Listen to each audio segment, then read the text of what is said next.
Oi, eu sou a Isabela. E eu sou a Monique. E este é mais um Horrorizadas.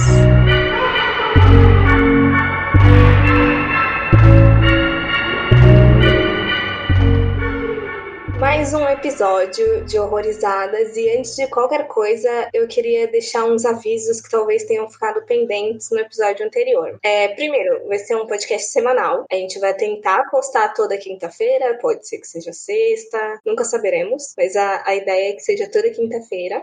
Outra questão, nosso Instagram é Horrorizadas Podcast. Deu um probleminha aí com o user e talvez tenha saído errado no episódio anterior. E vocês podem conferir links complementares, coisas que a gente citou, ou entrevista, ou então de algum artigo, vão estar todos no site, no horrorizadas.com, e vocês podem acessar tudo lá para conteúdo complementar sobre os episódios.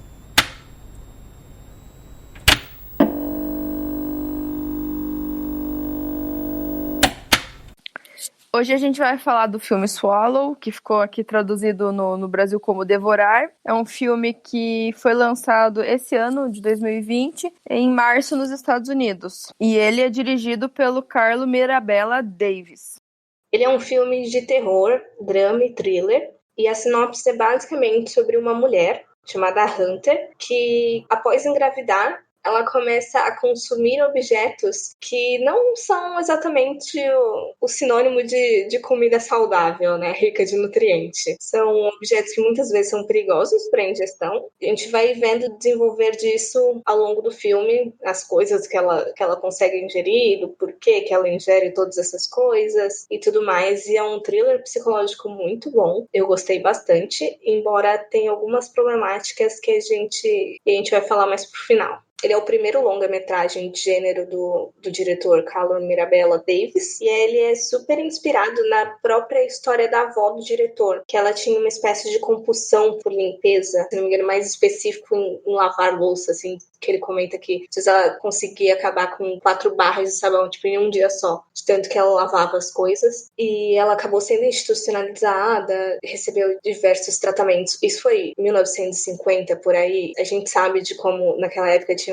procedimentos super agressivos, ela foi lobotomizada na parte direita, e ele tentou trazer para esse filme um pouco dessas expectativas de gênero que a sociedade impõe em mulheres, principalmente, porque ele sentia que ela estava sendo penalizada por não ter atingido algo que estavam esperando dela. E toda essa busca por controle da mulher para fugir de toda essa estrutura patriarcal imposta. Então, eu acho que esse é um filme que vai dividir muito o público. Pra gente falar que é um terror, geralmente as pessoas esperam já um formato, assim, do que é um filme de terror. Mas ele consegue sair total dos padrões. Então é por isso que eu acho que muita gente pode se decepcionar, muitos fãs do gênero. Mas daí entra a questão do que é um filme de terror e do quão confuso são os fãs de terror, né? Porque ao mesmo tempo que você espera um filme de terror que seja original, você às vezes se decepciona porque ele sai do padrão, mas daí quando você vê um filme clichê, você também se decepciona porque ele é um clichê. Aí a gente não entende muito bem o que o fã de terror quer, não é mesmo? É meio confuso, eu acho.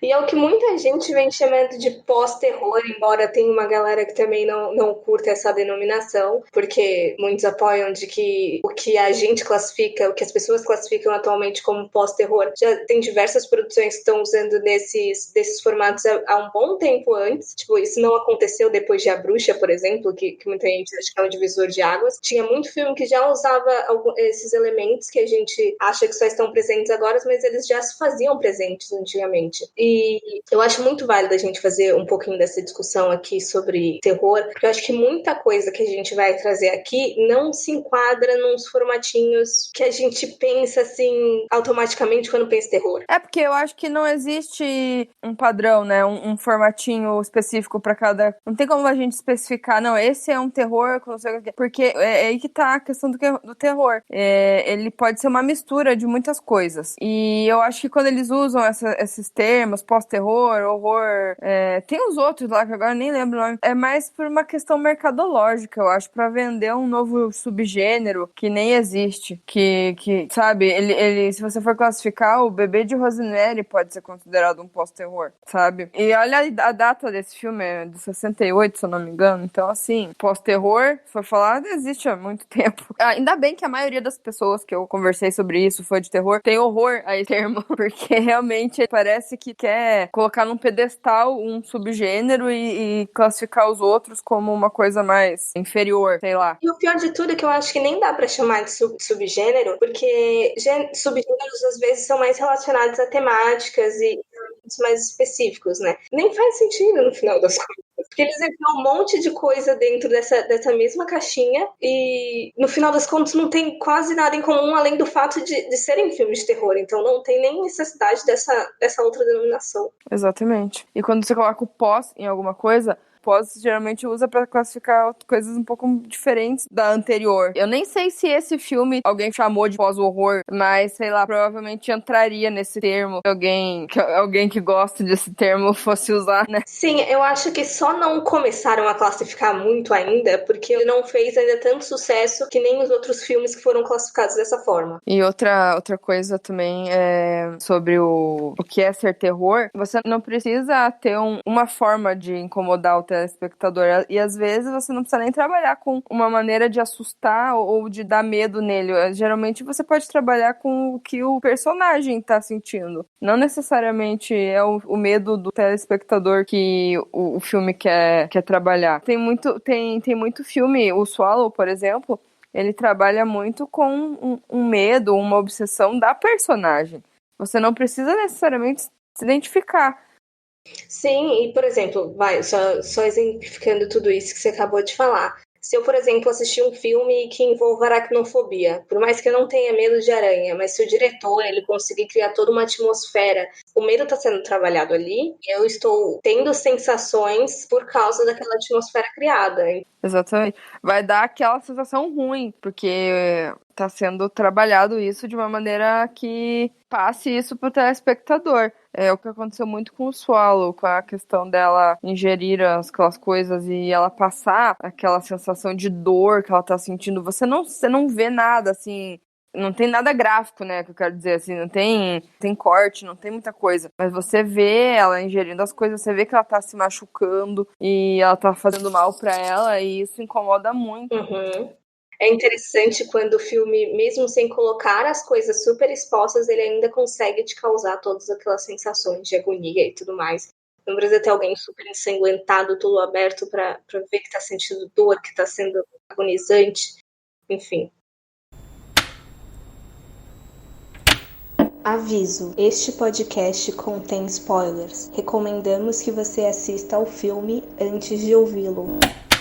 Então, antes de dar uma aprofundada mesmo do filme, eu acho que é interessante a gente falar sobre a síndrome que a Hunter desenvolve. A alotriofagia, ou então síndrome de Pica, exatamente é isso que você ouviu, é uma síndrome, uma compulsão, onde as pessoas começam a comer objetos que não são comestíveis. Isso pode variar, assim, absurdamente, desde dejetos até objetos, areia, terra, gesso, metal, todas essas coisas. E não tem tantos casos que sejam possível, dar uma estimativa super apurada, mas já existem alguns estudos que indicam que essa síndrome está tendo uma crescente ao longo dos últimos anos. Pode ter diversas causas. Nas partes psicológicas, pode ser causada por estresse, autismo, esquizofrenia ou então até mesmo toque. E em coisas mais biológicas, pode ser ou deficiência de ferro ou de zinco e até mesmo a gravidez, como a gente imagina que seja o caso da nossa protagonista aqui, né?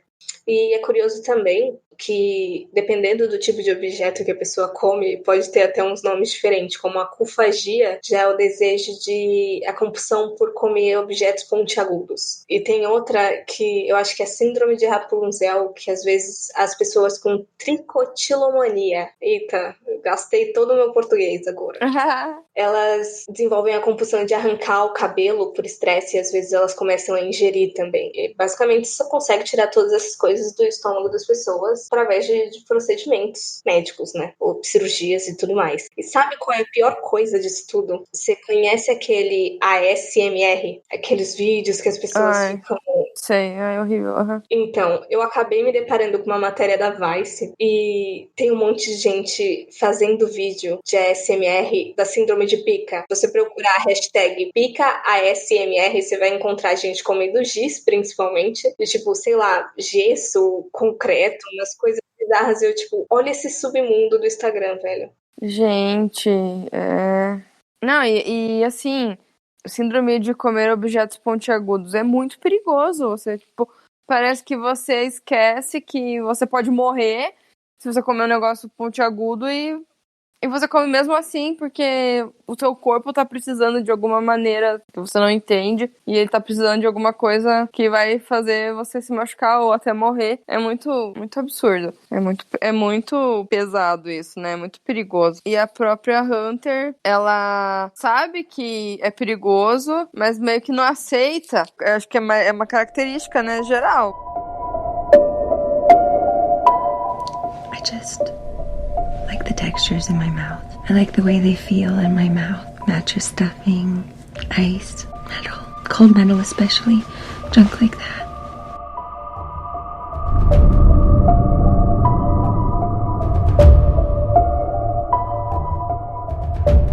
Então, começando o filme, a gente já vê nossa protagonista, a Hunter, interpretada pela Hayley Bennett, numa reunião, eu acho, que estão comemorando a promoção do marido dela, o Austin Stowell. E você já começa a perceber mais ou menos a dinâmica ali da família, toda a atmosfera que cerca aquele pessoal, e é uma galera rica, e ele tá sendo promovido. E nessa reunião ele já fala que agradece pela casa que o pai dele comprou pra ele. Assim, aquela pessoa que vive a custas dos pais, nunca, não conquistou nada sozinho. É tudo o pai que deu pra ele. Mas você percebe o perfil dele, que ele realmente é um cara extremamente mimado durante o filme.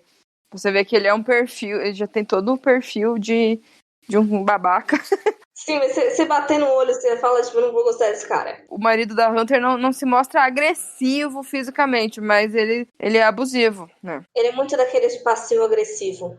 Sim, é uma violência psicológica que às vezes é tão foda quanto a violência física, né? E outra coisa que eu achei curiosa dessa cena inicial é que ele começa a agradecer, né, no discurso dele. Ele, não poderia ter feito nada disso sem minha maravilhosa esposa Hunter. Ele faz uns elogios a ela, mas é muito mais sobre coisas pra ele do que elogios sinceros sobre ela. E isso confunde a pessoa, né? Você tem um namorado que te elogia, mas também te trata que nem um lixo. Isso acaba te confundindo a ponto de você achar que ele é um cara bom, mas às vezes ele faz coisas ruins. Mas não, ele é um merda que às vezes acerta em alguma coisa, mas ele é mais merda do que uma pessoa boa.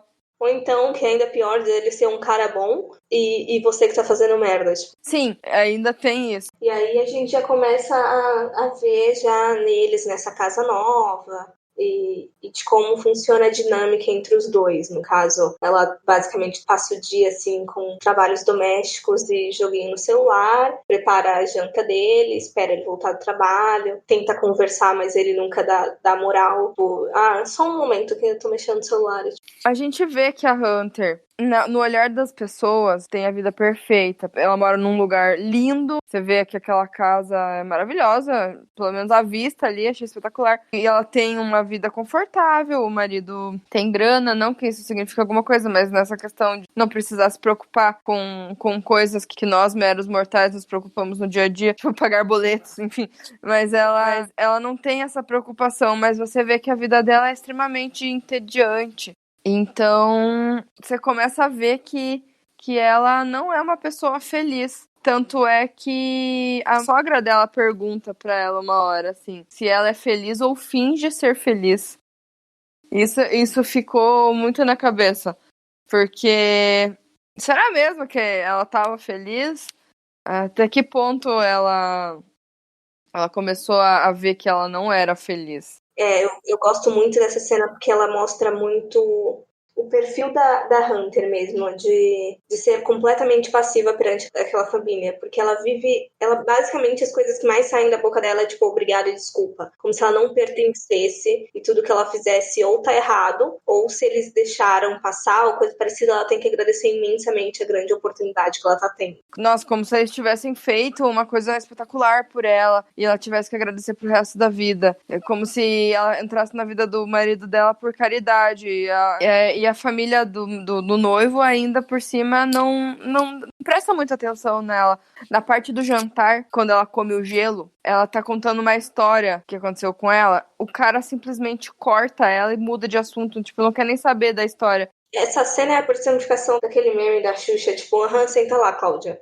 É, exatamente. E nesse jantar, inclusive, parece que é uma espécie de comemoraçãozinha, porque ela tinha descoberto a gravidez, o marido dela contou pros pais e eles vão jantar. E depois dessa cena, que ela é cortada, eu acho que começa o lance da compulsão, porque ela começa a mastigar gelo e o pessoal até olha. Eu acho que é esse ponto crucial e que a dinâmica dessa cena revela algumas coisas importantes, como, por exemplo, parece que inicialmente, todas as vezes que ela começa a comer alguma coisa, foi por alguma frustração que ela teve com alguém. Os próximos objetos também que ela vai comer, também são quase seguidos de alguma situação parecida, assim. E a maneira que ela analisa o gelo parece que é uma coisa deliciosa, né? Dá até sede, porque dá aquele zoom no gelo, aquela coisa, dá vontade de comer o gelo. Eu fiquei com vontade de comer o gelo. E aí depois desse jantar, pouco tempo depois, não sei se por perceber alguma coisa diferente, a sogra dela, que inclusive eu achei assim uma baita interpretação da Elizabeth Marvel. Sim, porque ela, ao mesmo tempo que ela parece que é ajudar, ela é meio sem noção também. Tem uma cena que ela fala do cabelo dela. Tipo, deixa o cabelo crescer que o Rich gosta de garotas com cabelo comprido. E pra mim ela é muito aquele personagem da mulher, no caso, que ela conseguiu alcançar o espaço dela naquela sociedade patriarcal, digamos assim. Por mais que ela seja uma pessoa mais ativa, que não seja tão passiva quanto a Hunter, ela ainda não tem papel dominante em relação ao marido. Aí parece que ela tá como tutora, assim, como se ela fosse ajudar a Hunter a alcançar o mesmo patamar que ela tá. E para isso a Hunter tem que, tipo, deixar várias coisas sobre ela para ser a esposa perfeita. Porque, né, ela tem que agradecer tudo que está acontecendo, porque a vida dela agora é muito melhor do que a vida que ela tinha antes. E aí, no caso, a sogra dela dá um livro de autoajuda pra Hunter, né? E fala que ajudou muito durante a gravidez e tudo mais. Aí acontece a segunda cena dela comer uma coisa bizarra. Eu acho que pra justificar do motivo dela ter comido a coisa bizarra, é porque assim, ela convida a sogra dela pra ficar. E a sogra dela diz, nossa, eu adoraria. Aí ela até tenta, não, eu faço outra coisa pra gente comer. Ela, não posso, querida. Tipo, nem se preocupa em dar uma justificativa decente. Ela fala, não posso. Mas você percebe muito que, tipo, eu só não quero, sabe? Sim, exatamente. Assim, não quer conhecer a menina mesmo, ela só quer controlar, moldar a Hunter nos padrões certinhos para o filho perfeito dela. E aí a Hunter vai ler o livro e ela lê a brilhante frase de você deveria fazer algo inesperado todo dia ou alguma coisa assim. E aí, pouco depois disso, ela come uma bolinha de... E parece a coisa mais deliciosa do mundo de novo, né? Porque ela vê aquela bolinha, aí ela engole. E quando ela engole, ela sente uma coisa assim maravilhosa, como se ela estivesse comendo a coisa mais gostosa do universo. E assim, olha, vou ser sincera de que esse filme ele apela tanto pro visual desses objetos que ela come, que eu acho que 75% das coisas que ela come eu senti vontade de comer só pelas cenas. Mas que fossem coisas absurdas, assim. E aí a vida vai passando, ela continua nessa vida dela de engolir coisas e expelir coisas, porque é uma parte importante, porque ela expele as coisas, né? E ela lava e guarda lá como o troféuzinho dela. Nesse momento do filme, parece que as coisas estão indo bem, porque daí já muda a musiquinha, parece que a vida dela fez algum sentido quando ela começou a fazer isso, né? Até que eles vão fazer um ultrassom e a moça lá, médica ou enfermeira, não sei, ela nota que tem coisas ali que não são bebê. Aí ela entra no procedimento médico pra retirar aquelas coisas e me deu agoniazinha. Por mais que não mostrasse ela aberta nem nada, ele só coloca um cano na garganta dela, me deu uma gastura. Porque são coisas com formatos absurdos. A bolinha, beleza, ela desce redondinho ali, tá, que não pode comer a bolinha também, mas porque não é um negócio comestível. Mas, por exemplo, tinha um negócio cheio de ponta. Não na mesa da cirurgia, mas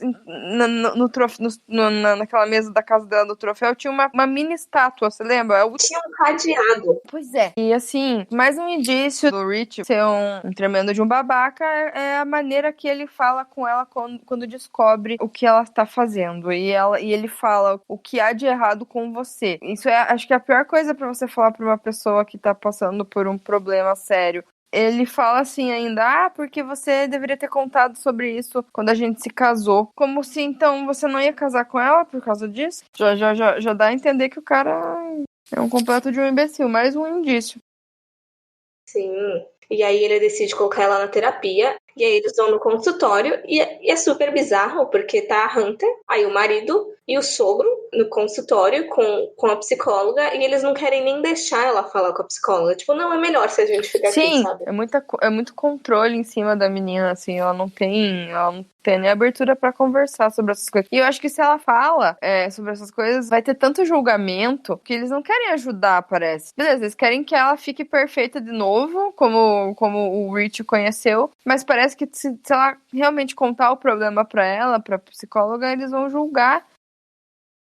E a sensação que me dá é muito, eu estou indo no técnico, resolve isso daqui logo. Porque o sogro principalmente, ele já chega, tipo, dá algum remédio pra ela ficar curada e acabou essa babaquice. E aí, depois toda essa cena, ela começa a fazer terapia, né? E eles contratam um enfermeiro, Wayne, e ele é um imigrante, ele fugiu do país dele por causa da guerra. E é engraçado como ele acaba sendo uma das melhores pessoas de todo esse cenário. Ele parece que é o que mais, não que entende, ele definitivamente não parece entender. Ele tá falando, tipo, se você estivesse na guerra, você não teria esse problema, porque você não teria tempo pra pensar nessas coisas. É uma atitude meio agressiva? É uma atitude meio agressiva, mas ele acaba sendo a pessoa que mais tem empatia com ela. E na terapia, a Hunter acaba confessando pra psicóloga que, na verdade, ela é um fruto de um estupro. O pai que criou ela não é pai, ela era filha de uma mulher extremamente religiosa, e essa mulher, ela tinha sido estuprada e ela não ia fazer um aborto porque isso ia contra tudo que ela acreditava. Então ela decidiu manter a gravidez e a Hunter nasceu. E aí eu fiquei pensando que Hunter em inglês é caçador. Eu pensei se de repente o nome da Hunter não tem nada a ver com isso. Porque querendo ou não, a Hunter ter nascido, ela é um lembrete diário de um estupro. E assim, muitas vezes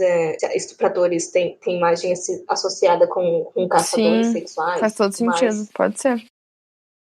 A terapeuta então descobriu o que aconteceu na infância dela e ela conta pro marido da Hunter todos esses acontecimentos do estupro. A Hunter ouve eles se falando pelo telefone e ela tem o que me parece ser uma crise de pânico absurda e ela acaba tipo se enfiando embaixo da cama e o enfermeiro vai lá pra tentar acalmar ela e os dois acabam dormindo. Quando ela acorda, ela tem aquele ímpeto de preciso engolir alguma coisa agora. E é esse objeto super, super afiado, esse parafuso com uma ponta super afiada, e aí ela é urgentemente levada a um hospital. E aí, depois dessa cena, tipo, é isso, a gente vai te internar, amiga. Não tem mais Desculpa. jeito, o cara não pode ficar de olho em você toda hora. Que ela conseguiu fugir dele, né? E ela come isso sem pensar nas consequências, porque é um negócio extremamente perigoso que podia ter matado ela ali mesmo. Ela teria perdido a vida ou poderia ter prejudicado o próprio filho. Aí você já vê que ela não liga muito por estar grávida, talvez por conta da doença mesmo, mas ela nem esboça muita felicidade de estar grávida, por mais que ela quisesse agradar ela queria ter o filho por causa do marido. Se a gente for teorizar sobre as possibilidades não, os motivos dela engolir essas coisas, eu acho que às vezes pode ser um desejo inconsciente de interromper a gravidez. Porque no final a gente percebe que ela abortou o bebê, ela não queria aquele bebê. E ela fala também numa ligação e tal, coisa mais pra frente que a gente vai comentar, de que foi tudo muito rápido, eles casaram, e de repente ela já tava grávida, tipo, tava muito fora do controle. Então acho que talvez existe uma pequena possibilidade de que ela realmente não se importava com o bebê, e assim, aquele negócio tipo, de repente se acontecer, vou fazer o quê, né? Infelizmente aconteceu. Nossa, como eu estou triste. Exatamente. E aí eles tentam internar ela por causa desse episódio, né? E ela dá um jeito de fugir. Quem ajuda é o Luei. Ela vai pra um hotel barato. E é engraçado que antes de entrar no quarto, ela rouba um monte de areia. De areia não, de terra, né? Do canteiro que tem ali. E ela vai no quarto, fica assistindo TV e comendo terra como se a gente estivesse comendo pipoca, né? E parece que ela vai comendo assim até a hora que ela começa a passar mal. E nesse meio tempo, o marido dela consegue contactar ela pelo telefone. E aí a gente, quando a gente se depara com o ápice de escrotidão dele, porque ele dá muito. Essa é a melhor oportunidade que você tem na vida, porque se você perder isso daqui, você não tem mais nada. O que você vai fazer se você não for minha esposa? Você não tem expectativa, objetivo nenhum de vida. Você vai Sou morar ingrata, chama ela, né? Xinga ela e tal. Absurdo, absurdo. E aí, nessa fuga, ela tenta contactar a mãe dela pra, de repente, ficar lá. A mãe dela também não dá uma resposta muito boa, muito convincente, muito agradável. Me parece também que a mãe também era meio passiva-agressiva, assim, de tipo, nossa, eu ia te adorar aqui, mas só que tua irmã tá aqui, então tu não pode vir, assim. Dá pra ver aí essa parte que ela tem uma relação, deve ter tido uma relação um pouco complicada com a mãe dela, e dando preferência pra outra filha. E falando da família da Hunter, ela meio que parece que tem obsessão pelo pai estuprador, porque ela carrega uma foto dele. Isso é muito estranho, né? Você vai carregar a foto de um homem pra sua mãe, entendeu? É muito perturbador. Eu não sei por que ela Talvez pode ela se ter feito sentisse isso. rejeitada também, porque a mãe dá pra ver que a mãe não dá bola pra ela, o marido, ninguém dá bola pra ela. Aí a única coisa de família que resta pra ela, talvez seja esse pai estuprador.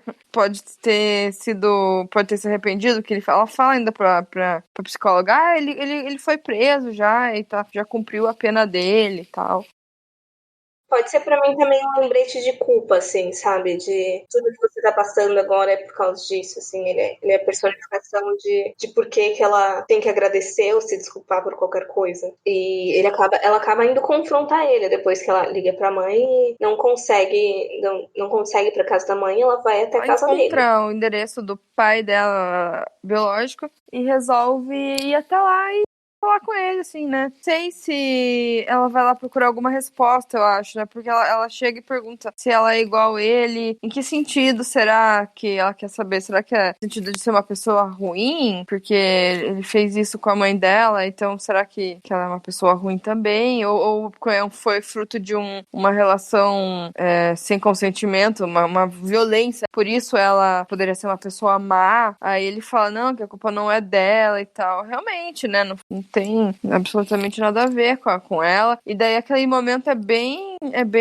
como é que eu posso dizer? É pesado, né? É muito pesado, assim, os dois ali conversando. E ele fala que foi a coisa que ele mais se arrepende na vida dele. Ele jamais faria isso de novo. E é um cara que fez o que fez com a mulher, fez o trauma que... Imagina o trauma que essa mulher deve ter até hoje. E ele tá casado de novo, tem uma outra vida. O que eu acho pior ainda é que a família atual dele não sabia de nada, sabe? Exato, não saiu do passado.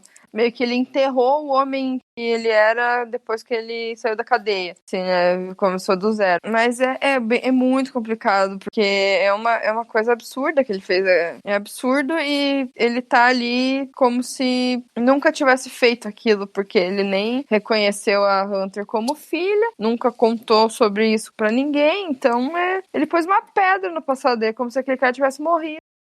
E assim, eu acho que aquela cena do confronto pode ser diversas coisas. Porque tem uma hora até que ele conversa, que ele tenta acalmar ela, não sei, ela fala que faz o que ela quiser e manda ele falar que ela que está no controle da situação. Pode ser uma tentativa de tirar toda aquela culpa que ela carrega, dele olhar pra cara dela e falar assim, você não tem culpa de nada, fui eu que fiz, sua mãe te manteve e tudo mais. Então, assim, você não precisa ficar aceitando todas as merdas que acontecem na tua vida só porque você acha que nem deveria estar aqui. Ou então, eu tava conversando com um amigo, eu acho que ele levantou a possibilidade, por exemplo, ela já parecia ter vontade de abortar o bebê. E aí, de repente, de ser uma afirmação de, por favor, me fala que eu não sou uma pessoa ruim se eu fizer isso e que eu tenho controle sobre isso e que eu posso fazer isso sem ser julgada, sabe? De eu não estar fazendo isso por um mal inato, de repente, hereditário, tipo, só porque você é um cuzão, eu tô sendo uma cuzona também. É uma possibilidade. E aí, depois disso, parece que ela segue a vida dela, né? E acaba abortando o bebê e ela parece mais feliz, assim, depois dessa decisão. E o filme finalmente acaba. I don't know. It made me feel in control.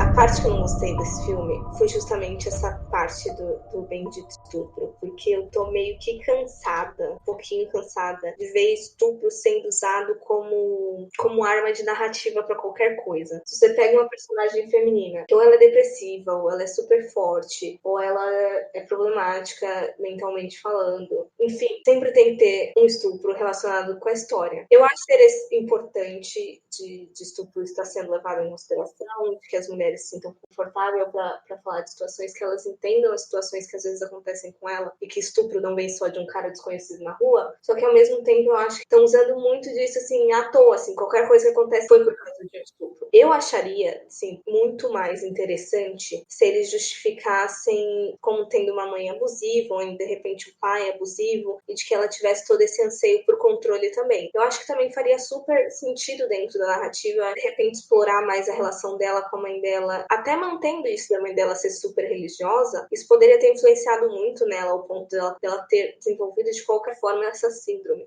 A parte do estupro serviu pra cena do confronto do pai, mas só pra isso, assim, não serviu, assim, pra justificar o possível distúrbio que ela tem. Porque realmente, como você falou, o distúrbio seria muito justificável por outras coisas do passado dela, outras questões poderiam ter agravado. Mas eu gostei do desfecho, que ela pôs um ponto final nessa questão do pai, que também era algo que ela tinha muito na cabeça. E ir atrás do cara e sei lá por que, né, que uma pessoa iria fazer isso, né? Tipo, ir atrás do pai que estuprou a mãe. É muito mórbido, assim, é uma coisa meio, sei lá, é perturbador demais você querer ir atrás do cara que violentou sua mãe, assim, pra quê, sabe? A sorte é que ele não tratou ela que nem um lixo, né? Poderia ter sido algo muito pior pra ela, assim, confrontar um cara desse. Se ele não tivesse retomado a uma vida normal, assim, de ressociação, se ele continuasse sendo um merda, ela estaria correndo muito risco. Sim, é verdade. Eu não gostei de terem usado o estupro, porque pra mim parecia só arma de roteiro. Eu não gostei, mas já que aconteceu, tudo bem, assim, a cena dela confrontar. Eu até achei a cena do confronto interessante. Só não gostei do fato de terem colocado o estupro aí, mas aí já é uma questão pessoal minha. E assim, levantando as teorias do porquê que ela comia as coisas, para mim é puramente controle, assim, é uma questão de vocês me controlam o quanto vocês podem, mas eu ainda tenho controle do que tá acontecendo aqui com o meu corpo e se eu quiser eu sempre como isso e eu sou tipo a rainha do mundo quando eu engulo um alfinete, sabe? Sim, sei lá, ninguém tá vendo o que eu tô fazendo no meu dia a dia, então esse é o meu controle. Eu posso fazer o que eu quiser aqui dentro do possível, porque, tipo, ela não tinha muito o que fazer. Ela nem sair de casa ela saía, né? A vida dela era tão entediante que ela precisava ter alguma coisa pra controlar, porque todo mundo controlava ela e ela não controlava nada.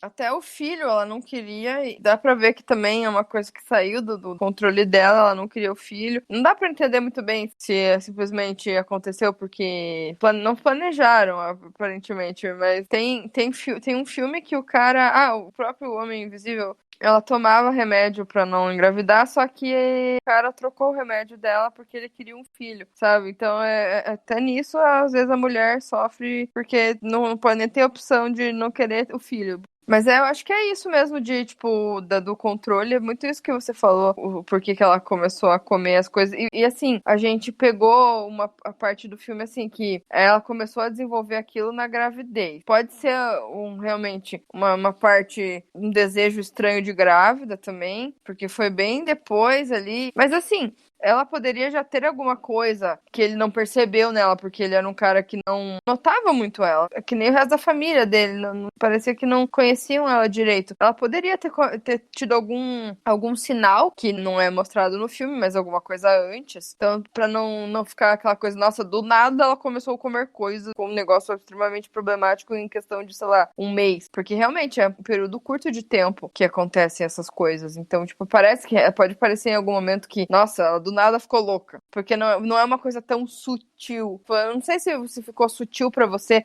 mas pra mim não foi uma coisa sutil.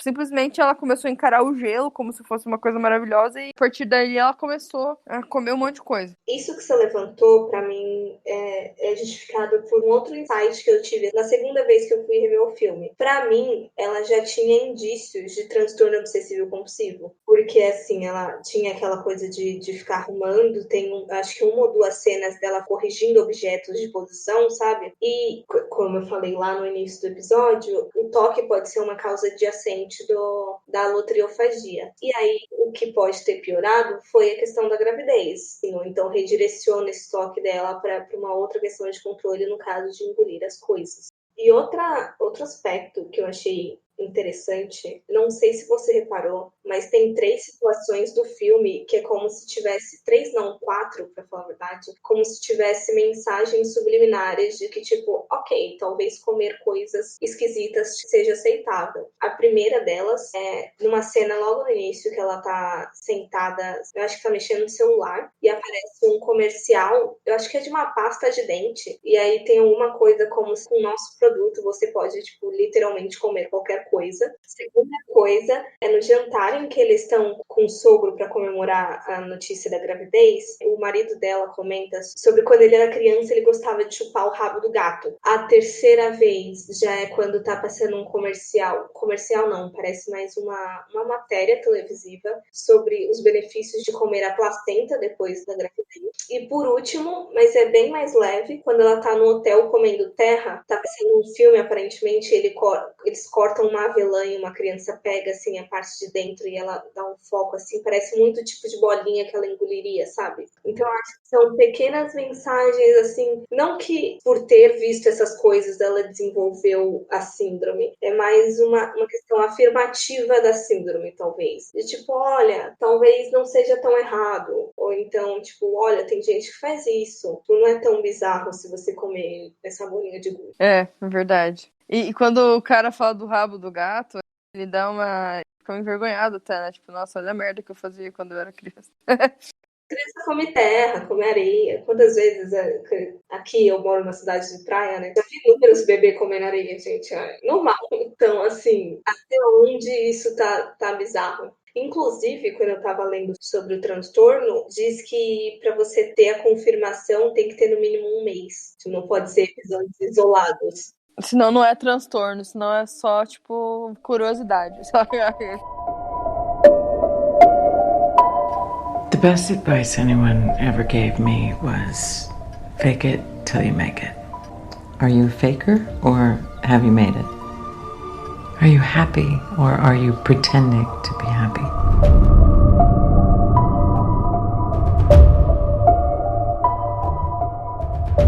Você tem alguma coisa que você tem vontade de comer, que você sabe que não pode, mas você tem vontade de comer? Ai, agora sim, depois de velha, não. Mas quando eu era criança, eu era uma dessas crianças estranhas que eu comia areia, eu comia terra, comia sabonete, bem louco, dessas mesmo, assim. Eu tenho uma vontade absurda, nunca fiz, mas tem uns sabonetes que eu tenho vontade de morder, sabe? Eu não sei se é o cheiro ou o formato, tinha uns também que eu já comprei que era formato de fruta, mas não tem como não ter vontade de comer essa coisa. Pois é, mas ó, se você pensar, é porque ele remete a uma comida. E não é tipo, sei lá, um prego. Já que você falou de prego, você já ouviu alguém falando coisa tipo, ai, vai chupar prego? Minha mãe, uma vez, inventou de abrir a boca pra falar isso pra mim. Mas eu não fui chupar prego porque eu achei que ela tinha me mandado chupar prego. Eu fui chupar prego porque eu fiquei pensando, tipo, se as pessoas falam, deve ter tido um motivo, queria saber qual era o gosto do prego, assim. Sim, sim. Eu também acho que já experimentei alguma coisa desse tipo, porque eu lembro que eu gostava de coisa seca, por exemplo, farinha. Comia farinha pura. Por troco de quê? Por giz de cera, eu gostava da textura do giz, assim, que ele era seco. Depois de velha, passou, mas quando era criancinha... Mas, assim, engolir coisas bizarras nunca aconteceu. Mas essas comidas que não são comida, né, eu já tive uma fasezinha, assim, esquisita. É normal, acho, de infância. Se você me falar que ainda tá comendo giz, aí eu vou começar a achar esquisito. Não, Graças a Deus, parei. Mas e então acho que para finalizar, nossa questão de como sobreviver a solo. A gente nunca deve tomar uma decisão na vida que não faça você 100% feliz em algum momento. Porque eu acho muito que ela casou com ele por uma questão de comodidade no momento e não necessariamente porque ela queria, já que ela tinha ambições na vida, daí pareceu que por um momento ela tomou um caminho mais fácil, talvez. Eu acho que eu não iria pro lado mais fácil, por mais que parecesse, soasse melhor, às vezes não é, né? Eu acho que a minha dica para as crianças é busquem terapia, para vocês não se envolverem com gente merda. Exatamente, né? E não comam coisas que pareçam ser bonitas, são gostosas, elas fazem mal. Não comam coisas que não são de comer, por favor. Por favor, pra dar ruim.